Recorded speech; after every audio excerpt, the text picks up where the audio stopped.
మత్తయి సువార్త 14వ అధ్యాయము. ఆ సమయమందు చతుర్థాధిపతి అయిన హేరోదు యేసును గూర్చిన సమాచారము విని, ఇతడు బాప్తిస్మమిచ్చు యోహాను, ఇతడు మృతులలో నుండి లేచియున్నాడు, అందువలననే అద్భుతములు అతని యందు క్రియారూపముఖములగుచున్నవని తన సేవకులతో చెప్పెను.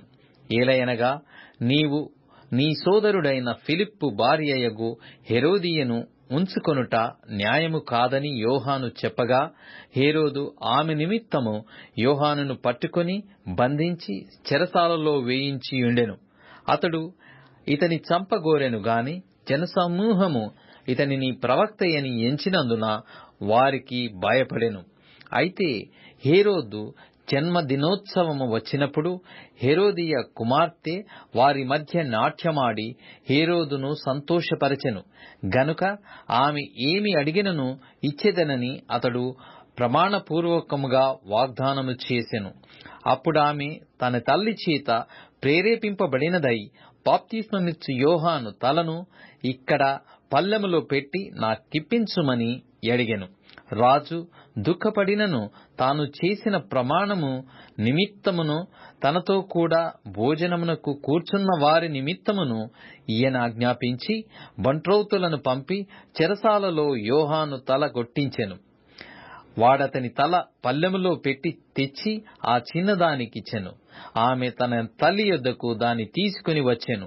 అంతటా యోహాను శిష్యులు వచ్చి శవమును ఎత్తుకొని పోయి పాతిపెట్టి యేసునొద్దకు వచ్చి తెలియజేసిరి. యేసు ఆ సంగతి విని దోణి ఎక్కి అక్కడి నుండి అరణ్య ప్రదేశమునకు ఏకాంతముగా వెళ్ళెను. జనసమూహములు ఆ సంగతి విని పట్టణముల నుండి కాలినడకను ఆయన వెంట వెళ్ళిరి. ఆయన వచ్చి ఆ గొప్ప సమూహమును చూచి వారి మీద కనికరపడి వారిలో రోగులైన వారిని స్వస్థపరిచెను.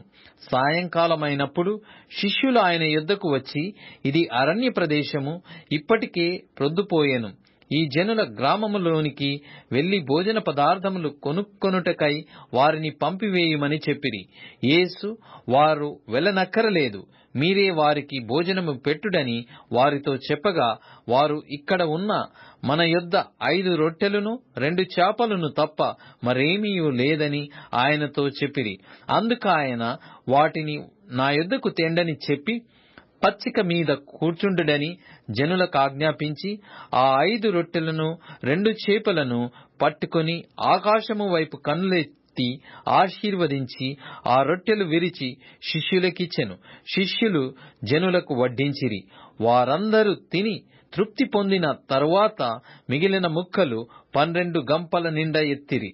స్త్రీలును పిల్లలును కాక తినిన వారు ఇంచుమించు 5,000 మంది పురుషులు. వెంటనే ఆ జనసమూహములను తాను పంపివేయునంతలో తన శిష్యులు దోణి ఎక్కి తనకంటే ముందుగా అద్దరికి వెళ్ళవలెనని ఆయన వారిని బలవంతము చేసెను. ఆయన ఆ జనసమూహములను పంపివేసి ప్రార్థన చేయుటకు ఏకాంతముగా కొండ ఎక్కిపోయి సాయంకాలమైనప్పుడు ఒంటరిగా ఉండెను. అప్పటికా దోణి దరికి దూరముగా నుండగా గాలి ఎదురైనందున అలల వలన కొట్టబడుచుండెను. రాత్రి 4వ జామున ఆయన సముద్రము మీద నడుచుచు వారి యొద్దకు వచ్చెను.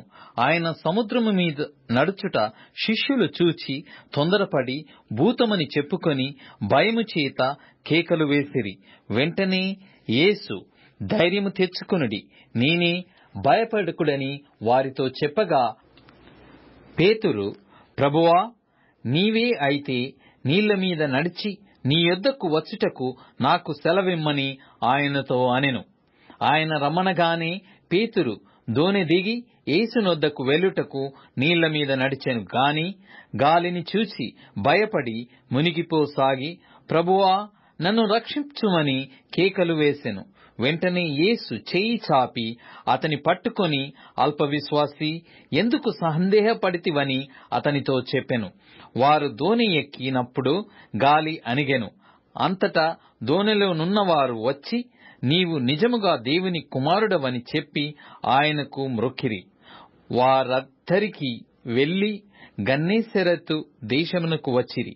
అక్కడ జనులు ఆయనను గుర్తుపట్టి చుట్టుపట్లనున్న ఆ ప్రదేశమంతటికి వర్తమానము పంపి రోగులనందరినీ ఆయన యొద్దకు తెప్పించి, వీరిని నీ వస్త్రపు చెంగు మాత్రము తట్టనిమ్మని ఆయనను వేడుకొనిరి.